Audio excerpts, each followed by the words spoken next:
Whether you're watching this on launch day or many weeks, months, years into the future, A Total War Saga Troy is your maybe first jump into the Total War series. And you've been enraptured with the Trojan conflict and the Iliad for so long that this maybe is the best jumping off point for you to get into the series. But with that, you maybe are a little confused with some of the mechanics. Some of the stuff which might come second nature to a Total War veteran is a little bit more intensive than maybe the first time you played a Total War game, which might have been Total War Rome, which was my first time I played a Total War game, and I love it. But today what we're going to go through is just a real quick crash course through all of the kind of beginning mechanics of the game. I'm just going to go through the UI real quick. We're going to talk about everything, and I'm going to show you essentially how the game runs. This video might be a little bit longer than I intend for it to be, but I'll try to be relatively succinct in my demonstration of everything. And if you do have any questions after this video is completed that you're saying, hey, you know, I'm really snagged up on this specific mechanic or this UI element, or I don't know how to find this, that, and the other in the game, please just go ahead and leave me a comment. I monitor comments pretty closely, so I'll respond as fast as possible. I've done this previously with Three Kingdoms as well as Total War Warhammer 2, and I've always kind of kept up to date with that. But if you enjoy these kind of guides, please don't forget to subscribe and hit the little bell icon and turn on all notifications. I know it's so annoying to hear that every time you watch a YouTube video, but you'd be surprised how helpful that is. Let's just dive right in here and go right to the character select screen. So here we are at the character select screen. You get to select a hero between the Danaans or the Trojans. And if this is your very first time playing the game, you do have Agamemnon you can choose. It says right here, tutorial mode campaign. This faction can enable tutorial mode, which teaches the basics of campaign and battle gameplay and is easier than any other difficulty level. And they're not wrong. It's a pretty easy campaign. He can confederate, he can vassalize a lot of people and get a lot of quick resources. So Agamemnon is a really great one to start out as. But I think the majority of people are probably going to start as Achilles because it's Achilles. It's not Brad Pitt. It's got a little more scuff, but it'll do. Scruff. So I've truncated these menus on the right here, and we'll go through them in time. So essentially how this works is you get a good layout of all the other factions and where they start on the map, including yours right there. We are the tribe of the Achaeans, the faction Phthia. So right here, you've got another little breakdown here. You get starting situation normal. You can get a good bearing of the difficulty from this.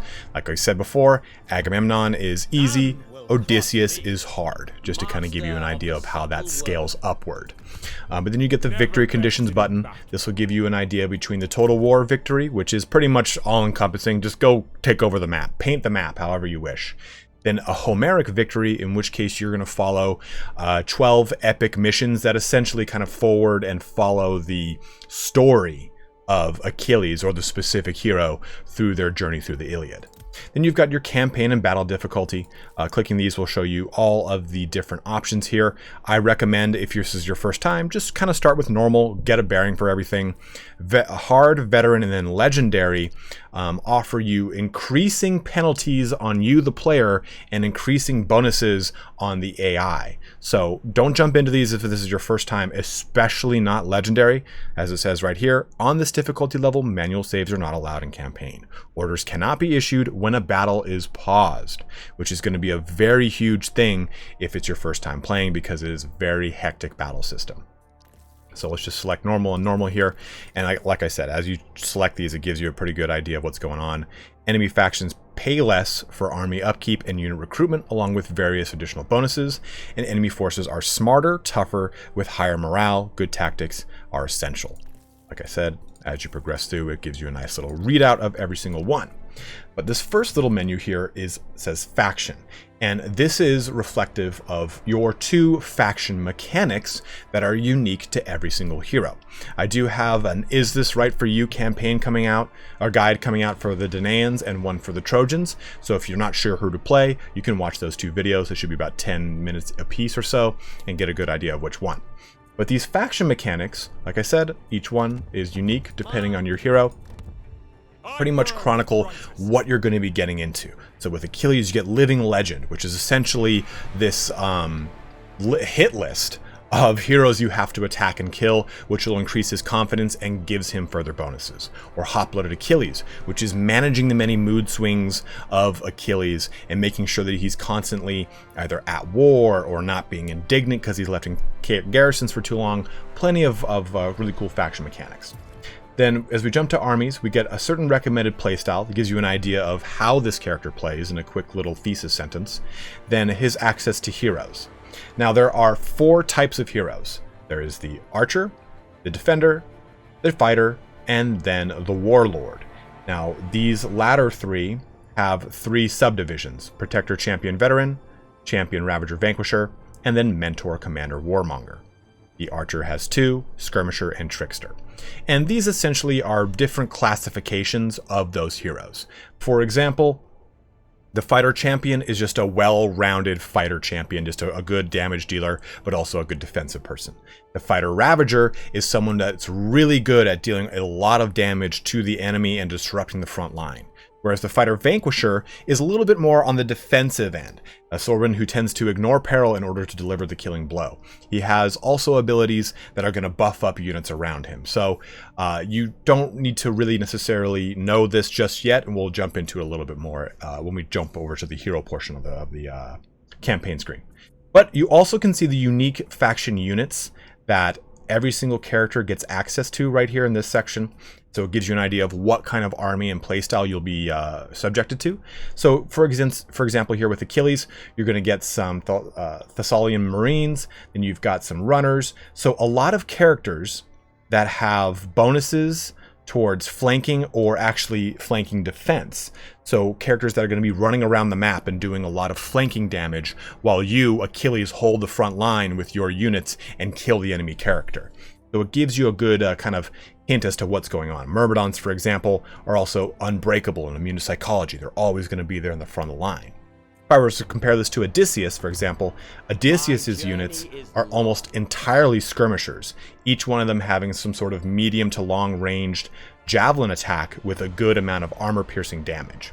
So just to kind of, again, give you a frame of reference. Then the last one here is hero. And this one gives you a nice little quick breakdown of who this specific hero is in relation to both the Iliad and their kind of role in the greater conflict. Then you also get their, I guess you could say, bonus for whatever their lineage is. So son of Peleus and Thetis gives +4 melee attack of all units when attacking and -5% to morale of all enemy units. Now that we've gotten the selection out of the way, let's just jump into the character or into the actual campaign screen, and we'll go through some of those mechanics, and I'll break it down once we jump into that screen. Here we are in the campaign screen for our brand new Achilles campaign. Now, if there are specific portions of the UI, the campaign management, whatever it is that you're really having an issue with, you should hopefully see in the timeline the corresponding timestamp to that section. Each one of these subjects I'm going to be covering will be sectioned off where I talk about, say, the UI, movement and stances, army management, the character screen, the diplomacy screen, so on and so forth. So as we move through each one of these, you'll at least be able to find a corresponding timestamp so you can jump back to it as a quick point of reference. Or if you've just come to this video looking for a very specific spot, you should be able to find it. So let's jump into the first portion of this in just simply movement and stances. The movement and stances is a very huge part of this game, or all Total Wars for that example. So we're going to simply left click Achilles, and we're going to see a number of options over here in the lower left corner, right here where it says stance ready. Now we've got a number of stances. He starts in the normal stance. And as I kind of zoom out here, I can see the darker color here allows me to see where he can just move in a normal stance. And as I hold my right click button down, the cursor or the little trail will begin to change color as we get further and further away from Achilles' current point. And this shows us the amount of turns it will take in the current stance to get to the location at hand. And as that changes colors, obviously, it will take each and every turn to get there. Now, if I were to say, change my stance to March. Let me go back to normal here real quick, actually. You see this kind of gray, well, not grayed out, but lighter shade here. If I change my stance to March, that becomes filled in 100%. So even in normal stance, you can see the max amount of range you can move with Achilles. But what are the disadvantages of moving into March? Why not just stay in March all the time? Well, if you hover over March, you get an idea of what goes on. You get a 50% to campaign movement range bonus, which is great, but you cannot recruit new troops, you cannot initiate any battles, and any battles that do get initiated upon you, and these two ones are pretty critical, all of your troops will arrive to the battle tired, and if you are attacked and defeated, then there's no retreating. Your army is wiped out. Otherwise, if you retreat in a normal fight when you're in a normal stance, your army can actually recover from it and hopefully live to the next turn when you can get them out of the situation. So March is a bit of a double-edged sword. You kind of have to know where you're going and make sure that it's clear. You don't march into an ambush or just getting attacked by another army. Of course, just simply moving would require you to left-click on your character and right-click a location. He'll quickly move. But there's some other stances I want to quickly go through. This next one here is raiding. So you do sacrifice your campaign movement to set up the next couple stances we're going to talk about. So for example, stance raiding, it says campaign movement range required to adopt 50%. If you look over here, right over here when you see the little boot of Hermes, you can see this gauge. This gauge is your current percentage or movement range percentage that you have remaining that you can move. So to initiate a raid, you have to use 50% of it. It tells us we've got 11% remaining, and this will generate a specific amount of income if it's in enemy territory. It will also affect the happiness and the growth of that raided province, and your army will become immune to attrition, which is really good if you're in a situation where you're constantly losing troops because of some terrain effect or so on and so forth. In addition, though, you will suffer diplomatic penalties with the raided faction. You will also move 25% slower, and anytime your units come into battle, if they're attacked when they're raided, they won't be tired, they'll be winded this time, which is even worse. Another stance here, though, is in camp, and this is a really good defensive stance. This allows you to trigger unit replenishment. So if you're in enemy territory, you pop into stance encampment, and you can now replenish your unit's health point or hit pool.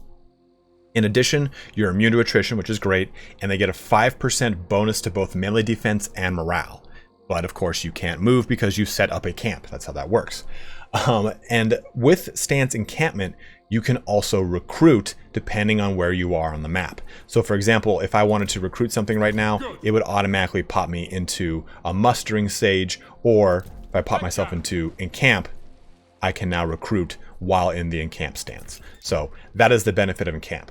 Now the last one here, I deliberately waited until the very end to talk about. When I hover over the map, I see ambush success chance 45% in this grassland right here, right? But if I hover over, let's say, let me get something that's just got some trees on it. Maybe right here. That's still 45. Some trees that I can actually move into. As you kind of move around, you'll be able to see different portions of the map have a different amount of success chance to ambush. And it looks like I can't find any like succinct trees to move into, but trees typically are the best place to move into because it will increase your success chance to ambush without having any skills or attributes.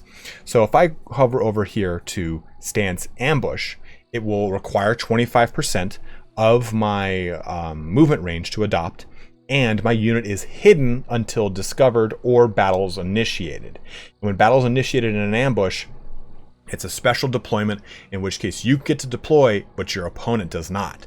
So if I click ambush right now, yes, I only have a 45%, and I apologize I couldn't show off something cool like, oh, a 75% in these trees or something like that.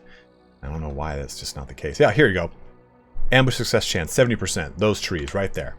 But if I hover over my character, I can see the actual range of this ambush. Do you see this red outline around him? Set an ambush. That is the range in which this ambush will trigger. So if anyone moves through this road on their way to Telion over here, then they will trigger my ambush. If they do not discover me, the 45% chance for this ambush to be successful, and I will successfully be able to pull off an ambush on them. Before we move further into some other portions of the actual campaign, I want to talk about the overall UI. And the UI is separated into two separate parts, as long as we don't have anything selected at least. The upper left portion up here, and then the upper right down here. Let's talk about the upper left real quick. So we get, for starters, all of your resources. You have food, wood, stone, bronze, and gold. And as you hover over every single one of them, you get a good breakdown of your current amount, the change next turn, which is usually directly under your current amount, as you can see right there, 1400. Our change next turn is 1835, as depicted in this little breakout tooltip. And then at the end of this, I also see the amount I'll have next turn in the tooltip and what exactly is contributing or detracting from my change next turn. So it's a really great way to get a lot of granularity from all of your individual resources, and you get a good idea of how these resources are gathered, each one through its own corresponding settlement of a farm settlement, a forest settlement, stone quarry, bronze forge, and then a gold mine settlement. If you want a further detailed breakout of your economy, you can press this button for your treasury. This will show you all of your trade reports and the routes, which is coming in, what's leaving, and also a detailed breakdown of what your income is and what your expenditure is. Then as we move over here, we have this cool button to expand and collapse our current faction effects. This will start to grow as you progress through your campaign, but right now Achilles is the warlord of the Myrmidons, so he has a +10 diplomatic relation with the Chians and a -10 diplomatic relation with Pelagians. And we also have two other little buttons here. If I click this, it automatically will zoom me down to Achilles, but if I click this, I get my nice faction summary, which will show me again a detailed breakdown of all of my current resources, my provinces and settlements owned, my current faction effects, which was again represented right here, my faction leader, any faction powers that we have as far as envoys, spies, priestesses, seers, gorgons, and satyrs, our current diplomacy, who we're at war with, who our alliances are, who our trade partners are. Records pretty much is going to show you the progression of your campaign from turn to turn. So as you progress through this, and once you actually beat your campaign, this records track will play for you. It'll just be on play and it'll show you, hey, this is what your turn to turn was. Then last, you've got statistics, which, well, shows you all your statistics. It's like Grand Theft Auto, only you don't get to know how many chickens you kicked. Moving on through this though, we'll go through each one of these correspondingly. We have our objective screen, we have the royal decrees screen, diplomacy, divine will, your two faction mechanic buttons, if they are faction mechanic buttons. Odysseus, for example, does not have buttons up here. He gets naval supremacy, which is just increasing the amount of tiers of his shipyard, and safe havens, which is an agent action. So he actually has no buttons. So everything after these first four is going to be tailored to the specific hero. I'll swing over here to the lower right. We've got our mini map. Now the mini map will change depending on how you rotate or move your character, and if at any point you want to just kind of get back to the status quo of things, you press that button, reset map view, you go back to the quote-unquote standard view. But you also get a number of buttons you can press that will really help you out and give you a lot of help with each and every turn. This one's going to be crucial for you. Notifications will tell you things you might have missed, and there will also be kind of flagged on the map or on the UI for you. For example, royal decrees are available. Well, you can left click this and it'll pop up your technology tree or royal decrees, and it tells you you should probably select one of these. Even has a little exclamation point right up here, no royal decree currently in progress. So notifications will help you push through certain things that you might have forgotten, like for example, Phthia has a construction slot available.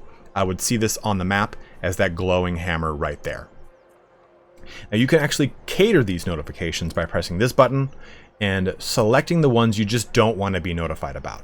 For example, you've got a hero in a very set position and you want him to just kind of act as your eyes. You don't want to have him move or take any action. He's got to be there. But you're sick of always getting the notification that he's not moved. So you can click that and you will no longer have this pop up in the notifications menu that he is not moved. So it is a really nice way to cater specific notifications as you get more acquainted with the game. Also, you get events, which are pretty much the things that happen across the world with every single turn. This, for example, if you just start, it shows you your how they play and any missions that are issued. Don't worry, we'll go more into missions in a second. You also have a nice catalog of all of your heroes and agents that you can then organize by name, by type, by motivation, by army size, and then by action points. You can see right here we've used about, what was it, 14% of our action points, so this bar's got a little bit of red in it. And it also changes your view on the mini-map, so I can see only my heroes and agents when I click this button.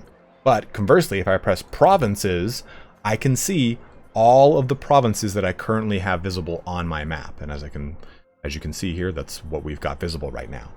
And as you kind of select these, you can jump to their specific locations, where they are, so on and so forth. But at least gives you a nice list of where everything is and the ability to show you exactly what income is coming in from each respective province, how their overall happiness is, and again, a nice detailed amount of information on your income.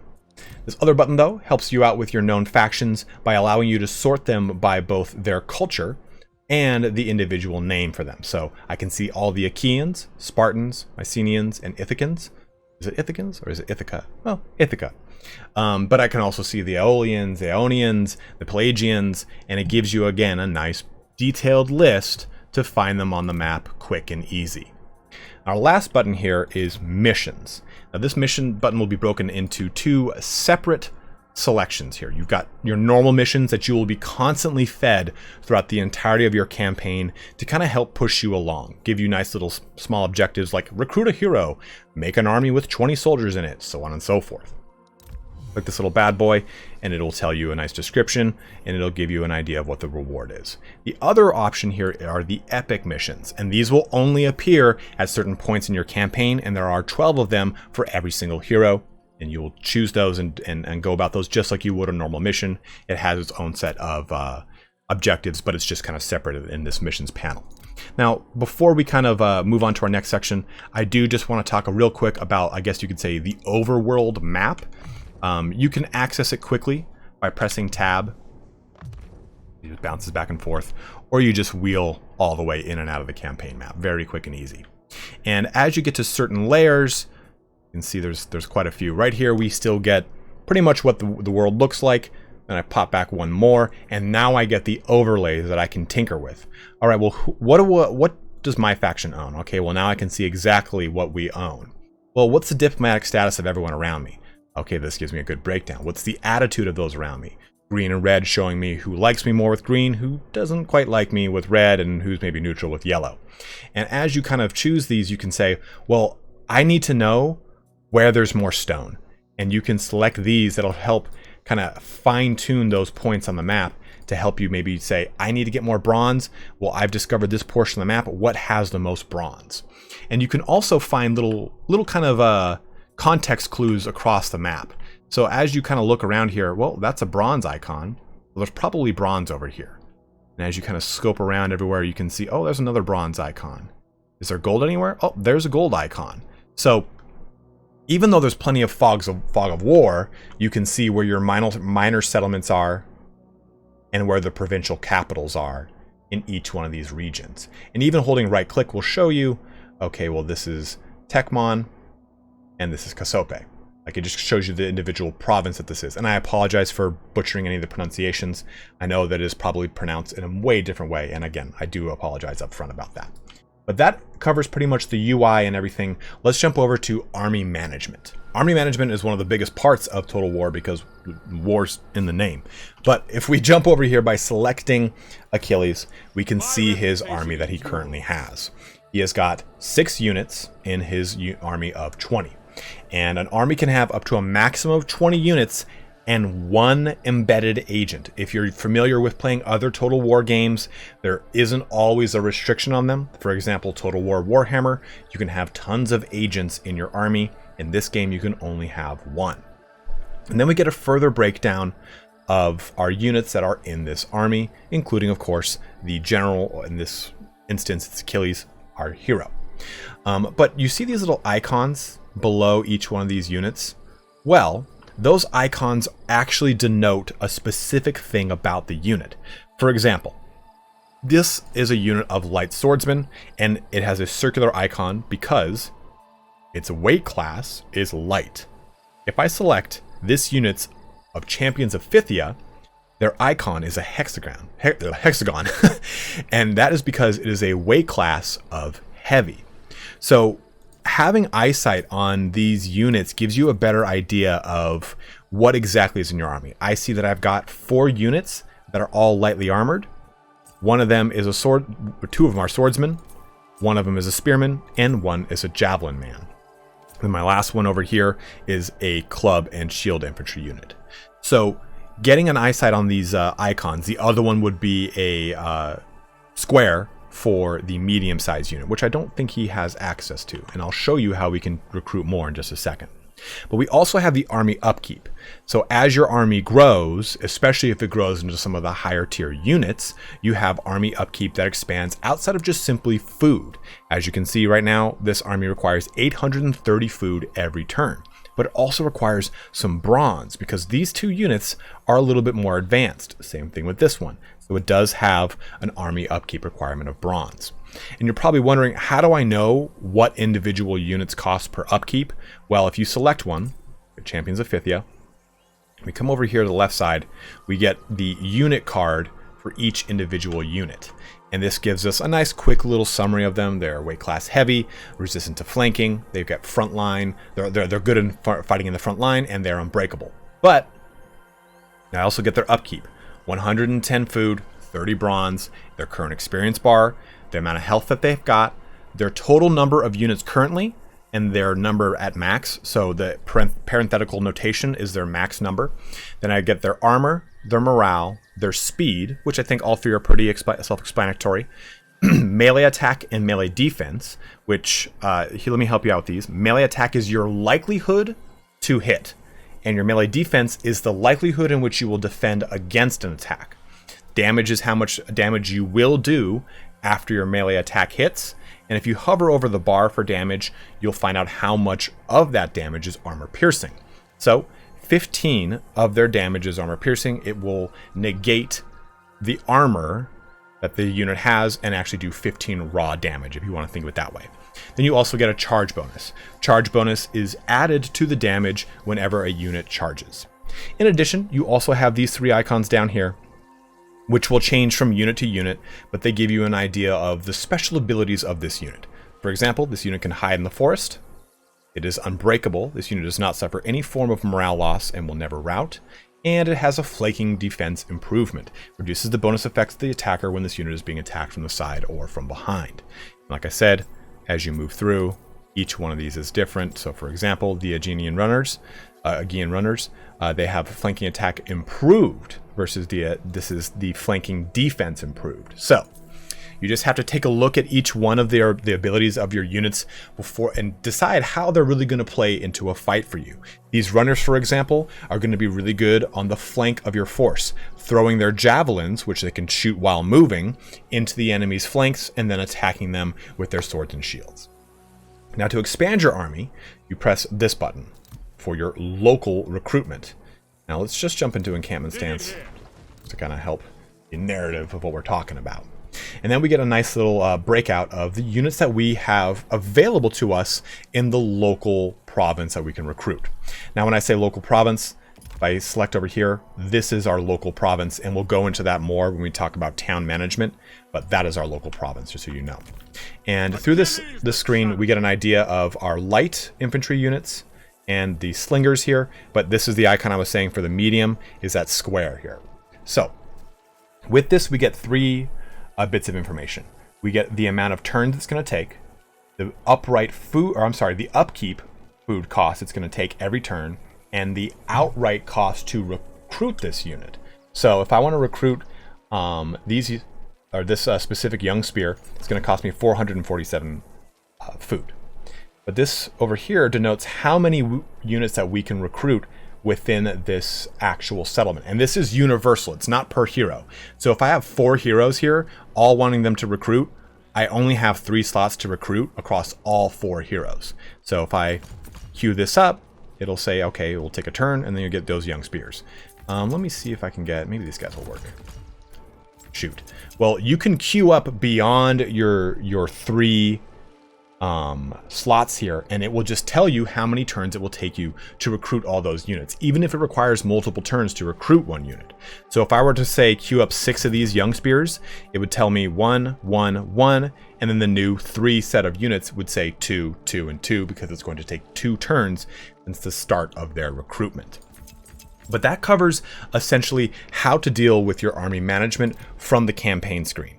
You do have one last button you can press here, which is toggle notifications for this character. So for example, again, maybe this character is in charge of holding a heavily trafficked pass that you don't want an enemy army to come through, but you don't want the notification system to tell you that this specific hero hasn't moved, but maybe you want it to tell you about other heroes who have moved. Well, you can click this little button right here, and it will shut off all notifications for this character so that you can no longer deal with them and kind of go about your business. Now that we've talked about the army management, I think it's important we talk about character management, or at least the character screen, to give you some idea of how to work with your generals and the heroes that you're going to be interacting with. So from here, we already talked about this movement bar right here on the right. In fact, I'm going to jump back into normal stance, but you can also see the equipment this character has equipped right here on this portion. By looking at the Peleus' spear, we see that this is the spear that Mighty Achilles has selected. Now clicking the button right here, or actually even this one, we can jump right into the character details screen. And from here we get a nice breakdown, much like we did for the unit card, right? We get an idea of all the character stats, and we have a number of other little icons here. So if I look at this one up here, I can see this character is shielded and will block 55% of all missile fire hitting it from the front. From the front is key. Also, it'll show me that he gets armor piercing and a bonus versus heroes. Hovering over this bar would tell us all these things as well. So if there's a large list of icons here, hovering over the bar will give it all in a nice, neat, linear list. You also have 2 sets of battle effects, or I'm sorry, 2 effects panes, one for battles, so exclusively jumping into the battle map, and one for campaign effects. So for example, here on the battle effects, he gets a plus 3% to melee attack of all units, and plus 4 melee attack of all units when attacking, plus 30 damage against heroes, 2.5% increase to his hit points, so on and so forth. You will see these 2 panes evolve as your character gains levels, gets different dilemmas that he has to deal with that grant him battle and or campaign effects, maybe additional skills, equipment, so on and so forth. So if you do want a quick, nice, neat summary of everything that this character has going for him and his army, quickly jump into this menu and you'll get it all read out right here, and again in a nice linear list. Also, just like the unit cards, you also get a nice breakout of every single ability that this character has access to. There are Aristea and Vanquish are the 2 skills that Achilles has access to, which we'll jump into in just a second. But also you get an idea of just the character himself, the army upkeep that he's running right now, his location, and then his traits. These traits will also evolve over the course of your campaign. You'll gain more from certain actions, and those certain actions will also have levels, like in the case of Fighter. As you do more things, was personally involved in combat during battles, this will level up. So it has a effect right here at level 1, which gives you 3% to melee attack of all units and a 30 damage against heroes. This will progress up and up. So it'll triple on level 3. But he's also has a special lineage. He is an epic hero. He is also a Homeric character. Now, Homeric characters means that they cannot die. The only way they can die and be removed from the campaign is if you destroy their parent faction. If they are killed, they jump into a wounded state, in which case you can then simply re-recruit them after a certain number of turns, depending on what it was, and their current effects that may or may not add or subtract to that wounded state. But that's a pretty cool little evolution of your traits as you'll see them. You also have 2 nice buttons down here. You can replace a hero. So for example, let's say Achilles is wounded, and I have to replace, and he automatically gets replaced with a generic hero. Well, now Achilles is no longer wounded, and I want to put him back in leading this as leader of this army. I can press this button, and it'll bring up a list of all of the heroes available, and a newly recovered Achilles will be on this list. You also have the ability to view records, pretty much again what we talked about earlier. His specific records, though, not your entire campaign, so there is a difference there. Jumping back over to character details. We have an ability to rename, but that will only work with generic heroes, not with the Homeric, obviously Iliad true heroes that we get with Achilles. Now, with skills, we have something very different than we have for the majority of Total War games. For one, you have this nice skill bar. This skill bar pretty much tells you how you've spent your skills and what those skills were focused on. You've got 4 different colors here, and ability, units, campaign, and personal skills. And those will continue to color this bar as you select them. The red, the green, the blue, and the yellow as you move through this list. So, and you can see the icons kind of correspond to this. And what those icons mean is it's pretty much how they will be enacted when you use the skill. For example, red, ability, skills that grant additional battle abilities. Blue, campaign, skills that grant effects to this hero's army on the campaign map. And again, so on and so forth as you push through. So every time your hero gets a level, they will be able to select a skill or an evolution of a skill. I quickly tried to do something to hopefully get him a level up, and it didn't quite work. But as you level up your character, you will start to unlock each one of these branches or chains. And you can see it corresponds to which level here. So when you get a skill point, you can invest it in this overall ability here for Frenzy. Or once you get a 3rd level, because you have to unlock the parent ability first, you can then choose an evolution board, more or less. So I think a good example would be this one right here, Armed by Hephaestus. So on the base level, it gives me 60 melee damage of the hero, or increases my melee damage by 60, and it gives me 2.5% to my hit points. But after I gain the Armed by Hephaestus, I can then invest in a siege variation of it or a land variation of it. And you can see the parenthetical notation at the end of the name tells you what kind of emphasis this special skill is. Like for example here too, the Way of Ares, sword or spear. And back to Armed by Hephaestus, it shows you that I'm also now going to get plus 50 to melee damage of hero during siege and choke point battles, or plus 50 to melee damage of a hero during land and ambush battles. So you're evolving this and adding more to these special abilities as you progress through. It's a very cool, unique system. Now our last little menu here is for equipment, and this is simply armor, weapon, and a mount. And then you've got your different followers that you can equip. To select one, let's just say none, and I click this one again, it would take me 1 turn to select or equip any of these items or these followers. And just simply hovering over them tells you all the information you need to know. Left clicking them would allow you to select any new ones you might have. Pressing none will obviously unequip it. Then clicking it back here will re-equip it. So this gives you a nice quick breakdown of your hero or character screen management. But what about your town? What about some of the other screens? Let's quickly jump through some of those. While being a great military commander is important in Total War, you also have to be a governor and administrator because you are growing an empire. And province or town management is a pretty big portion of that, obviously. So when we click over here, we can see the province of Phthia.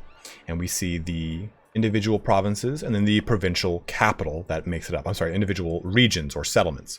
It's important to know that every single game sometimes deals with a different nomenclature. But if I hover over this, it tells me provincial capital, region, and region. So we will call them regions for the sake of this video, even though some games they call them settlements, so on and so forth. So from here, you get a pretty quick little breakdown. Let's look over this really fast. So you've got all of your building slots, and then all of your building slots in your other region. But you also can see a region that you do not own, since it's grayed out and it has the icon of another nation there. Another little bit of information here is that you also can see the current garrison strength that is in your and even your enemies' regions, and you get to see the relative tier of the buildings you have created. Now in your provincial capital or even in your regions, you won't have access to all of the buildings right away. You'll have to upgrade the primary building right here to get access to all of them. And if you hover over here with a little padlock, you can see that this says, this slot will unlock when you upgrade your main settlement chain building to level 3. Same thing, same thing over here for this one. This one says level 4, and then this one says level 5. So by the time you reach level 5 with your main settlement building, you will be able to make all the slots in your provincial capital. But if we hover over this walled city, we can see all 5 progressions of our walled city and of course every single tier.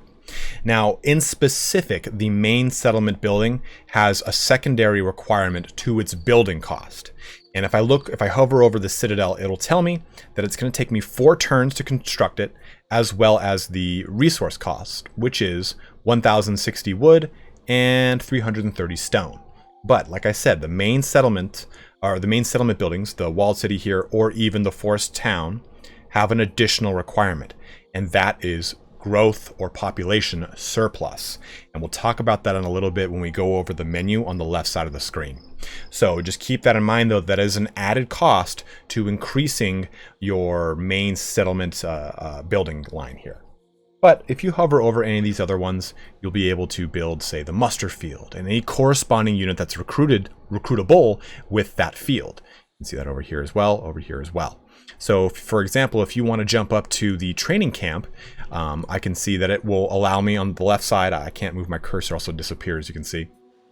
It'll show me the training camp, the resource cost, and the unlock recruitment of Scythian Spears and Renowned Club Warriors. And I can hover over here to see their unit card, to see if they're worth it for me, so on and so forth. But you can also press this handy button right here, the building browser. This will kind of expand everything out, and I can now see for just the selected region, or capital in this case, all of the buildings that I can produce. My main building, my ports, my special buildings, my military, administration, and temple buildings. And special will usually be some sort of faction-specific building, or even region-specific building that is, say, bound to a specific area. An example of that would be, say, somewhere over on the Isle of Lesbos, where you can make harpies or other units that are special, have a special building requirement to be produced. The military camp here is going to allow us to make myrmidons on the top end. Yeah, there we go, spear fighting myrmidons and sword fighting myrmidons, which is exclusive to Achilles. But if I click over here to Alos, which is not a provincial capital, I can see that it's a slightly different building chain here, right? I still get the special line here. I still get the military line. Ports haven't changed. A special building line exclusive to this region and the type of settlement it is. In this case, it is a forest town. And then the resources. Now, the resources for resource towns like this, these regions, always follow the same kind of footprint. There'll be just a straight up resource bonus and a higher bonus if you have a high influence, which we'll go through, trust me. Not necessarily a huge bonus, but you also get an additional bonus to the resource. So for example, you get 37 wood per turn, plus 4 ammunition for all units on recruitment. Own armies in this province, which you also sacrifice something. You will lose influence over this province slowly every turn. So if you have high influence and a way to counter this is a good way to go if you want more ammunition. Moving on, we also see that we can, instead of increasing just our raw wood output, we can increase all resources in this province. So let's say, for example, you don't really have any close stone production or gold settlements around you. Well, you can use your bronze furnace here to now get some resources that you just don't have access to otherwise. This is a great way to kind of get some resources that you're kind of maybe landlocked or pinched away from that you can't really secure. But you will sacrifice happiness in this province. Again, we will go over that in just a second. And lastly, we get these two right here. The woodworker is again going to be giving us just raw resources as well as a higher resource for high influence, but it has a high resource cost to produce this. If you take a look at the lodger's tents, it's only 700 wood versus the woodworker, which requires way more wood and also stone. Last one here being the woodcutter's lodge, which gives us just a very high amount of wood per turn, and we lose growth. So you can see how these regions really will the resource buildings in your regions will influence how your campaign will progress. One other thing I do want to talk about real quick though is if you look at some of these buildings, it'll say provides a garrison, meaning it will fill up the garrison of that specific region on the map. And when I say that, we're going to exit this real quick and click this button, garrison details. So for example, if I were to have built, let's jump back to the overview. If I were to have built this building right here, the guardhouse, it would increase my garrison with spearmen, Achaean slingers, and javelin throwers. If I click my garrison details, I can see that those are currently not a part of my garrison, and it would fill them with more units to help me defend in the event that I have no armies present. So if someone attacks my city right now of Alos, these 8 soldiers would rally to the defense with this veteran as their commander. Now, I did promise we would talk about growth and happiness and influence and all those sort of things. So we have to bring our eyes over here to the left, to the provincial details. Now, they're pretty cut and dry, and if you're familiar with Total War Warhammer 2, this should be very familiar for you. But to go over them real quick, you can see the production that this entire province is bringing us. And also a checkbox. That checkbox, think of it like taxation. If I click it, then there's no production coming out of this province, and I'm not getting any resources, but the people are happier. So this is a freshly conquered region. You can click that button and it'll make it a lot easier for you to kind of manage the happiness that you're dealing with. Now we have population surplus. Remember I was talking about those main buildings and how they require population surplus? Well, as you build your growth, you will increase your population surplus. And this tells us that it's 2 turns until we gain a single surplus point. So again, moving back to this building, I need 2 surplus points in order to make the citadel. So as I progress through, as I gain my growth, I will be able to get more population surplus, which is now a great time to talk about growth. So growth is influenced by a number of things, and by hovering over growth, we can see that next turn it is going to increase by 90, and we will have 90 growth in that next turn. Once we reach a total of 135 growth, we will reach a population surplus point. So, like it says right there, 2 turns, 90 times 2, 180, we will get a population surplus point. That remaining growth then contributes towards the next population surplus point. Moving down here to happiness, again, anytime you hover over these numbers, you're going to get a granular breakdown of how they're all affected and what is the detractor or the bonus attributing to this number. So for example, now here for happiness, we see next turn it's going to go by -4. And that is because of taxes right now and the difficulty level, which are anchoring against me, but I'm getting a bonus from buildings. But if I were to take Achilles here and move him into this city and hover over it, I now get a 2 happiness bonus from a military presence. So having an army in a city that's particularly unruly outside of its garrison is a great way to help bring the happiness back in line. The last thing here is the influence meter. Now, depending on what faction you are, you're going to want the influence to match up with your culture. And the cultures are typically denoted by the little shield of their faction or the little banner of their faction. So for example, here Phthia is Achaean, and we can see that there is a 60% Achaean influence. By looking at our breakdown, we can tell that we are getting a bonus from characters and buildings and commandments. Also, local populace seems to be, for the most part, Achaean. And thus, it's going to result in a decline of the Aeolian influence as you denoted by the little down arrow. So, as you increase your influence, you can then increase, say, the production of the loggers' tents, which require a high influence bonus, or require a higher influence to give you a bonus. If you don't have enough influence, that text will be grayed out. So don't worry if you can't find that threshold. I think it's around 40 or 50%. But you also get this little thing. It's an indifferent populace. This province receives no happiness-related bonuses or penalties. If it's a happier populace, they'll have a higher production output and you'll have better construction time on your buildings. The last little thing here for town management, I swear to God, is the commandments button. And this essentially is once you've secured a province entirely, you now have the ability to issue commandments, and those commandments will give you passive bonuses every turn. So for example, heroic feasts will help out with recruitment rank of all units and heroes.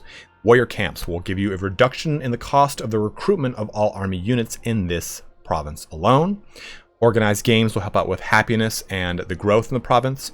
Establish a spy network will help out with conflicting against the enemy agents, as well as reducing the cost of agent actions that you control, as well as the recruitment of the recruitment rank of agents. And lastly, trade tithe. It is an increase to all of the resources in this province. So that summarizes town management. But let's quickly jump into heroes and agents and how they work. No man is an island, especially in the Iliad, so your agents and your heroes will allow you to expand your control over the map with more armies, with spies, and envoys that allow you to do a number of actions. So, by clicking back here at our city, we can click the Recruit a Hero button. And we have a lot of different heroes to select from. We have defenders, fighters, archers, and depending on who you are, in this case, Achilles, we have no access to warlords. You can quickly right click on them and get a real good breakdown of each of the the hero classes, showing you, okay, the protector, the champion, the veteran, the champion, ravager, vanquisher, the skirmisher, trickster, and then the commander, warmonger, and mentor, and which one really is going to fit best for you. But one thing you should know before you're choosing this are a couple things. So one, you've got motivation. Your character will never outright leave you and cause a rebellion, so don't worry about that. But the motivation, they might say, oh, I'm less likely to do what you want to do. So the motivation is something you want to keep at an all-time high. And you do that by hovering over this typical disposition of your hero. So for example, this character is compassionate, so he will gain motivation after he ends turns, and Aphrodite is respected by your faction. Don't worry, we will go over that. And +1 of motivation if this hero ends turn in an owned province with positive populace. But he will lose motivation if he kills captives or loots, sacks, or raises a settlement. So when you're selecting your heroes, make sure you look at these things. You'll also be able to tell what level they are. This right there will tell you their rank. And you'll also be able to see the upfront cost as well as the upkeep cost for any heroes that you select. And also, you have this you have to worry about. Each additional hero recruited will increase your total army upkeep by 2%, bronze, and 24% food. Your total army upkeep is estimated to increase by 1 bronze and 107 food. So keep an eye on these things. As you increase your hero output, these numbers will get substantially large. So getting your first hero on the board is not a priority. Your priority should be getting your current hero to a 20 stack or a full army and really conquering a couple territories and getting good income before you recruit a secondary hero. You also have the ability to recruit more agents. Now you've got a bunch of different types here. Sorry about that. You've got envoys, spies, priestesses, and then epic agents. And epic agents are your gorgons, your satyrs, and your seers. Now each one of these, if you kind of hover over them, they'll show you the special agent actions that they have access to. And you can look at this to see the total amount of maximum agents you can recruit and the current amount you've got. And your priestesses will become active when you develop your first altar to a specific god. A spy will become active, when you make the winemaker. And then the envoy will become active when you make the Megaran. As you click this, it'll show you exactly where it is. There's your Megaran, there's your winemaker. And as you hover over spy, you can see that it's got an upkeep of 354, and it shows you what all of the spy actions are. Okay, this is what happens when it's in its own it's in your own army, when it's standing passive on the campaign map, when it's in one of your own settlements, when it's in a foreign settlement, against a foreign character, or against a foreign army. Same thing here with the envoy, own army, standing passive, so on and so forth. So when you see these denotations below, you can see, okay, the title for the envoy's own army action is logistical control. The title for his standing passive action is dispensation. So this gives you an idea of how exactly all these things work. Increases the production of the local region. The text in the bottom right there will just give you a nice summary outside of the quote-unquote fluff. Increases our influence in targeted settlement, so on and so forth. So it's important that when you are recruiting these agents and these heroes, you just know these little things before going into it. You don't want to just recruit willy-nilly. You might just get into a really bad situation. One thing I did forget to mention, because I did talk about the ranks on the heroes, if you hover over your character that you selected, that is their current rank, but I wanted to talk about that real quick. So to really kind of quickly end our video now, well, it's not going to be quick. We've got these 4 screens to jump into. We will talk about the faction specific screens when we do them in the guide video for the Danaans and for the Trojans. So we'll go through those when we talk about them, but we'll talk about these 4 little buttons next, and that'll kind of close out our video. As mentioned though, we're going to be moving through some of these buttons in the upper left corner. So the first one we're going to talk about is Royal Decrees. That's the second one here. The reason we're not going to talk about this one because this is just simply your objectives. It was already illustrated during the campaign selection screen. So jumping into your Royal Decrees, this is essentially what is your technology tree that's been present in previous Total War games. And you have what's called admin efficiency. This is the speed at which Royal Decrees take effect. Administration efficiency can be increased using buildings and character traits and skills. So the important thing to take a look at here is that you have 1, 2, 3, 4, and 5 separate branches, and these branches are all linked to very specific things. So for example, over here on the far right, this is bronze, and the nice thing about the first one in all these branches is that it's going to give you access to a daily income of that respective resource. So this is a great way to get bronze, this is a great way to get gold, food, stone, wood, so on and so forth. But with bronze, you also get access to improvements to your medium troops. Remember that little square symbol? Well, it's replicated right there. So you get royal recruits, recruitment cost reduction of all medium infantry units, melee defense increase for your medium infantry units, and then a melee attack increase for them.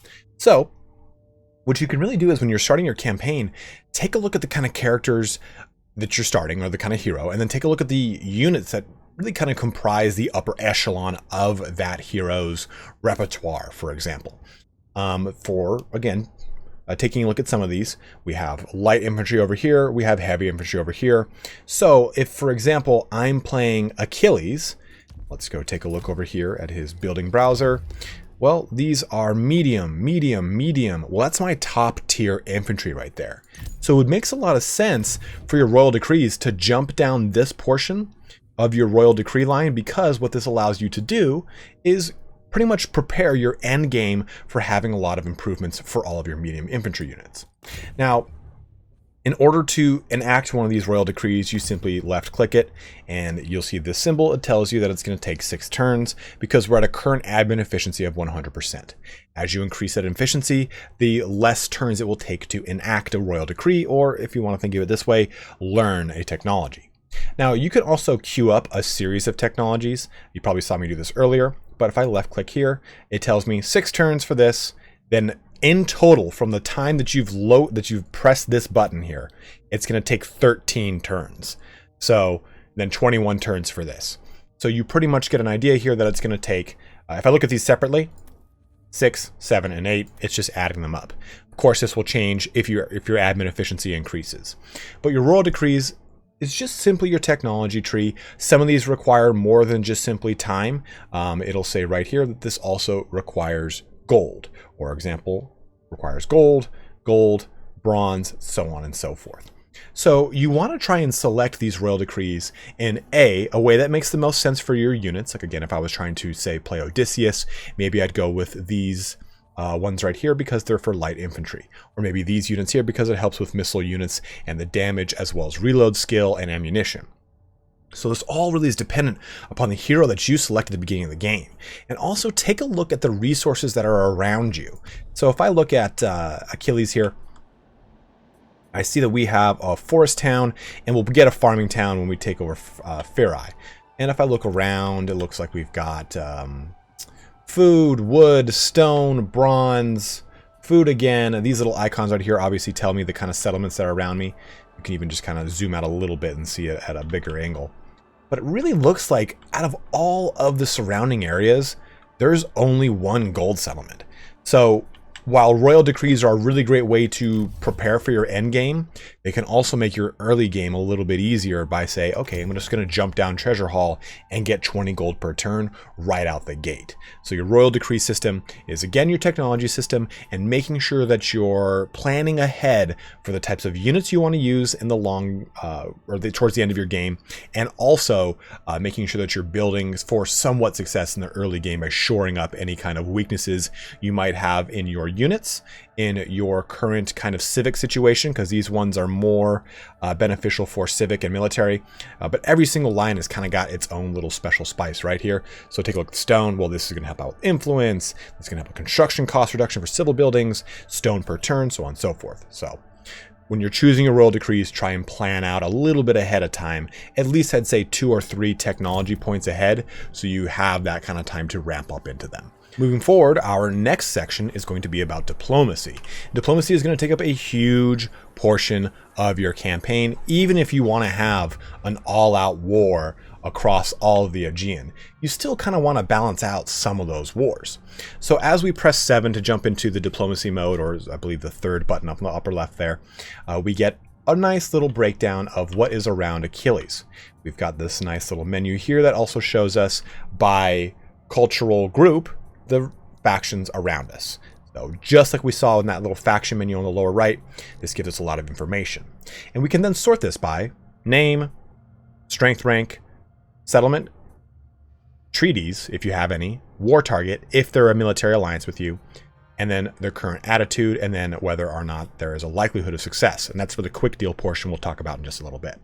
So I personally like to always sort this by attitude, so I know what it gives me a good idea. Like I can see here that my relations with Nyarchos are in a way better position than, say, with Elopians, which are just terrible. We're at war, in fact. So I like to always kind of use the sort by attitude to kind of help me out in deciding who I want to deal with. But if I click this selection right here, I get the faction ruler, who's Ajax the Lesser. I get some little tidbits of information, like their strength rank, what their strength rank is relative to each other. All the factions are ranked on this system. Like, for instance, I am 14 right now because I'm 14th in the overall strength rank. Then we get other little bits of information like territorial. People such as this one value the lands they control, especially the wealthy ones rich in resources and trade, which means that you could trade any of your lands to this person to help out with their diplomatic relations, or actually trade their lands back to them if you're trying to do a peace treaty, stuff like that. You also get settler. Seeking new lands to rule over is what drives this one ever onward. Then you get a nice relations breakdown.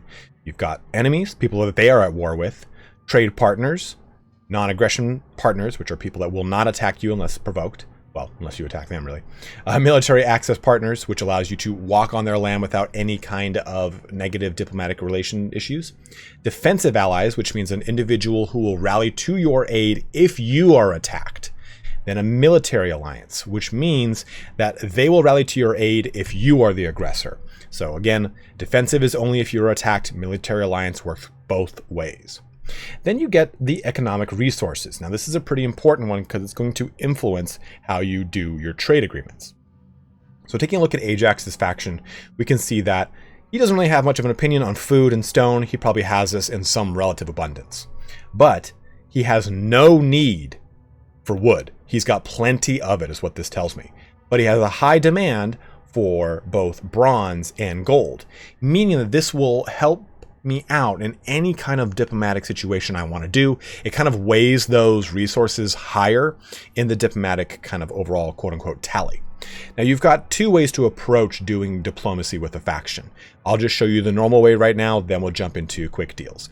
And this is mirrored from the right side over on to the left.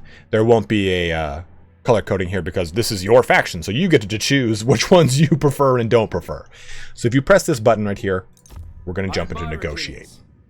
And right out the gate, I can see that, well, it's not a good likelihood that we'll be defensive or military allies, and probably even far less likely that we will confederate. And confederate is simply that we will combine our 2 factions, and I will be the parent faction leader. I will take over all of Ajax's holdings, and he will be one of my heroes to command. I also will not take over all of his resources, so do know that. It says right here, be aware that depending on the balance of the assets you acquire, your income may be adversely affected. So doing this doesn't always mean you're going to jump in power. It means you're probably going to have a little bit of rebuilding if you confederate. But these numbers at the top here denote, again, the likelihood of success. So this is a -26 if I click military alliance. So I have to do things by, let's see here, doing single barters, barter agreements, or trading regions to try and bring this number down. I can see the baseline evaluation is -44 by hovering over this number. I can see the diplomatic prospects is 6.5 based off of his current attitude towards me, and the relative faction strength and threat is a +11. But I can sit here and say, okay, well, let's trade a region. I'll just click this for the sake of this video here. All right, well, that just increased it here. We just got a nice jump up. Well, you know what? I see he wants gold and bronze. So let's do a single barter, and I see I've got 20 gold. Well, let's just say 20 gold. Let's say I've got 300. I see I have 360 bronze. So let's just press 360 bronze. And that will also kind of help spice this up. So while this was at -26 to begin with, now is at -17.3. Most of the time I wouldn't even approach something that low, but I'm trying to show you guys this is how you influence that number, and this is how you get a breakdown of what is influencing that number. You would of course just press, well, you press make it work. That would do it all for you if you can make it work. Obviously we can't, so can't really do much here. There's also ultimatum. Demand that the other faction accepts the deal as it is currently, or else you declare war on them. So basically you have the option to say, okay, well, this is my ultimatum. If you don't do this, then we're going right to fisticuffs, young man. So this will give you a nice way to kind of negotiate your way around dealing with certain factions. But there's other ways to deal with them that aren't just simply demanding specific things from them. There's also the barter system, which is a single barter, in which case I will say give them 3 bronze. It's gonna go off like without a hitch, and it will increase their attitude towards me. But in order to create a trade agreement between two sides, you want a barter agreement, this little icon right here. You would select that. You would then say the amount of turns that you would want this for. That's this slider right here. And let's take a look here. So they don't want wood, obviously, but we have quite a bit of bronze. Let's hover over our bronze in the lower left and see what it says. Well, the change next turn is 30. We're going to get 30. My units cost me 60 and my royal decrees give me 90. So let's take all 30 and add it into the pot. Well, okay, we're at 4.3, but we don't really have a lot of stone. And he doesn't seem to have a problem with stone. So why don't we request 20 stone? And we could probably get away with like 22, 23, 24, 25, 26, 27. That was about 30. I can make it a 1-to-1. Okay, that'll work. Add that to the offer. For 5 turns, I'm going to give him 30 bronze, and for 5 turns, he's going to exchange that for 30 stone. Press agree. He accepts it. We all win. Thanks, Ajax. So this is how you build positive relations with other factions, but it's also how you can secure other portions of resources that you just really don't have access to outside of all the many ways that we've talked about getting it. This is a great way to just kind of give you a quick shock of resources into your bank, or at least a daily amount of it. So when I hover over here, it tells me that change next turn is 30 from diplomacy for stone. This helps us out in quickly navigating around that. So to jump back to the previous menu, you don't press this button. Trust me, I've pressed it 50 times and it just doesn't work. You press this button, otherwise it completely exits the screen. Now you've got these 2 tabs at the top. We've been going about normal negotiation, and we can then sort this by treaties. Okay, well, we've got some military access over here. We've got a war going here. So I want to see about some non-aggression packs that we can do across the entire board. So I'm going to press quick deal. And this gives me some options at the bottom. All the ones that we saw in the normal negotiation one. Let's just press non-aggression pact. All right, well, now I know by just pressing this button that this is the likelihood of this kicking off across all of the currently available diplomatic partners that I can interact with. So Ithaca, well, let's just do this. All right, it already queues it up for me. 4.9, agree, boom, done. So if you want to quickly navigate around diplomacy, quick deals is going to be the fastest way to do that. Well, you know what? Who wants to have a defensive alliance with me? Oh, okay, no one. Who wants a military access? Hey, look at that, Sparta. You want a military access. There we go. 3.3, done and over with, and you're set.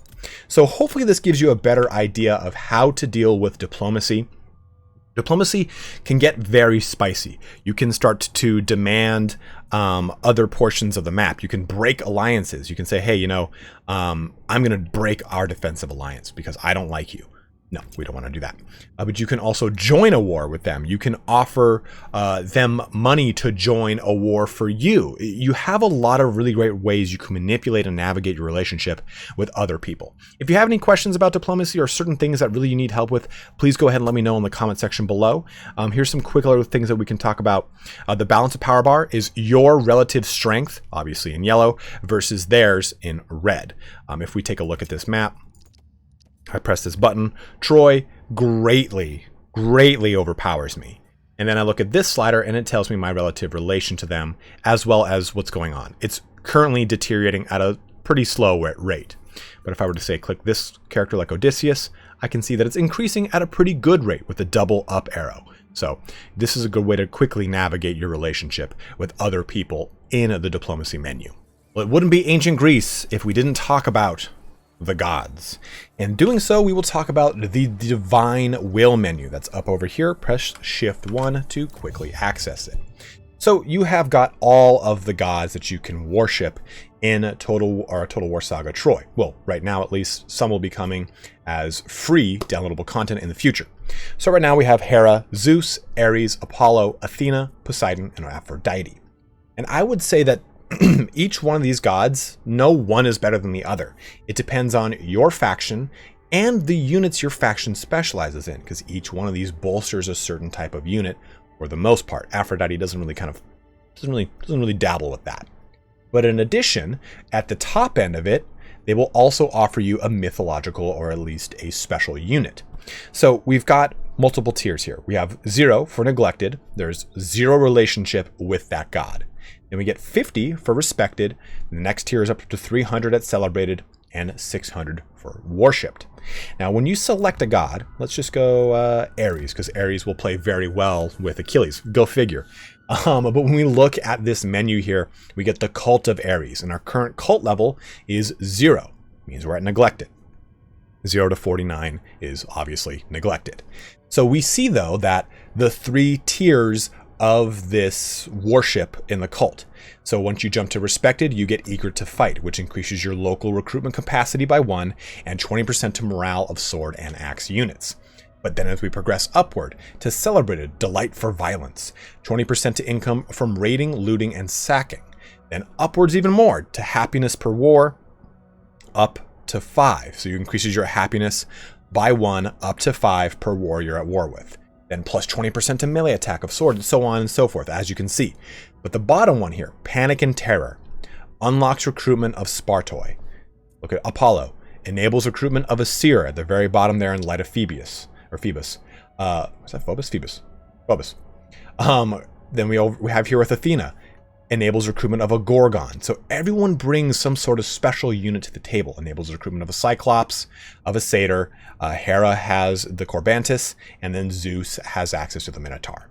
So by selecting your god, you then have 2 options. You can do the prayer, which will give us this. Ritual cost will be 20 gold and 400 food, but then it's minus 5% to the morale of all enemy units. And this will change depending upon your relative favor with the god and where your cult is. But you have the other option, Hecatomb. Now this will allow you to build favor. So for 500, I'm going to press this button. They'll say, hey, you want to make the sacrifice to the gods? We sure do. Boom. We now have built favor with Ares and we are respected. And this, like I said, will change the prayer. Remember how it just said 5% to morale? Now it says 10% and a plus 30% to generated rage in battle. So as you progress through this system, they will then give you favor in battle. So if you go do a fight, it'll say since you are at respected, celebrated, worshipped with these respective gods, you will now get this boon because you have gotten their favor. So the divine will system is really cool because it's a constant needle that you have to move. And you can see right here, favor decay per turn is 10. So after 7 turns, Ares will drop down to 0 unless I do another Hecatomb or I build an altar. I'll show you the altars in just a second here. So divine will is very important. And again, focus on the units you're going to use a lot of. Look at Apollo here. plus 20% to the range of archer units, plus 15% to the reload skill of missile units. That's really strong if you're playing as Odysseus. Zeus is another good one here too, because Odysseus has a ton of javelin units, so 15% to missile damage of javelin units. So take a look at your units that you're going to be using a lot in your campaign, and also look at the playstyle of your campaign. Again, Poseidon's a great one because he gets a 15% to campaign movement range at sea. Odysseus already gets a 15% campaign movement bonus, so this is 30%. So pick and choose based off of your hero, based off of the units you are at, or what specific benefits you want in either your civic or your military life. Just depends on what kind of approach you're taking at the current time. Aphrodite is again not a combatant here, so you're getting diplomatic relation bonuses. You're getting bonuses to the organized game commandment, which is the one that deals with influence and happiness, growth increase, happiness increase for non-aggression packs, so on and so forth. Now, if we jump over here, yes, the cult will level up. The cult is going crazy. We click over to the building browser, we can see the temples section for our provincial capital. And with these, we get a temple that is aligned with the respective god. Aphrodite, Poseidon, Athena, Apollo, Ares, Zeus, and Hera. And then you get a priestess. Now, the priestess is not associated with that god per se, it's just the priestess that you're getting, since all of them grant access to the priestess. But the nice thing here is, obviously each one of these temples then gives benefits that are in line with that god's ultimate, I guess you could say, goals. I guess that's the best way to say it here. But taking a look at this, we get on the top end a Temple of Hera. This temple can be plus 15 to growth, plus 1 to capacity for priestesses, and plus 10 to morale for units, 25% cost for a hecatomb increase, plus 10 favor to gained from a hecatomb. And also you get favor of Hera for just creating this temple. But the nice thing is, let's say you made the temple and you're like, well, you know what? I made this temple of Aphrodite and I'm ready to go to war. Well, you can press a button and switch it over to the Temple of Ares. See the very top thing? It says this temple can be rededicated to another deity of the same building level. So it'll immediately jump to a tier 4 temple of that respective god. So it's a great way to kind of manage that knife's edge we talked about with the divine will screen and really dealing with your kind of temperament with the gods. But again, make sure you're just kind of choosing the ones that make the most sense for you and your campaign. Some characters actually get a special statue or a special thing in their special section that will allow them to specialize in a specific god that is not on this list, or it's a building outside of the temples. Like I believe it's either Paris or Hector, or maybe it's actually Agamemnon. But one of them gets a special building for Zeus, and then they also get the altar for Zeus, so they can really ramp up their Zeus divine will production. So keep in mind that you do have special buildings that sometimes give you favor with gods. Make sure you're taking a look at those before you jump into any of your altars. And at that, it brings our video to a close. So hopefully this gave you a really good idea of the breakdown and the mechanics of A Total War Saga Troy. So if you do have any questions or you need any help with anything, please by all means leave a comment below and I'll do what I can to hopefully kind of navigate or help you out in getting a better idea of how to get started in A Total War Saga Troy. But as always, thank you so much for watching here today. Don't forget to comment, like, subscribe below, and if you do subscribe, go ahead and turn on all notifications by clicking that little bell icon. I will be putting up some guides, just 2 more, one on the Danaans and another one on the Trojans to give you an idea of which campaign you'd like to start. But as always, thank you so much for watching, have a good one, and take care.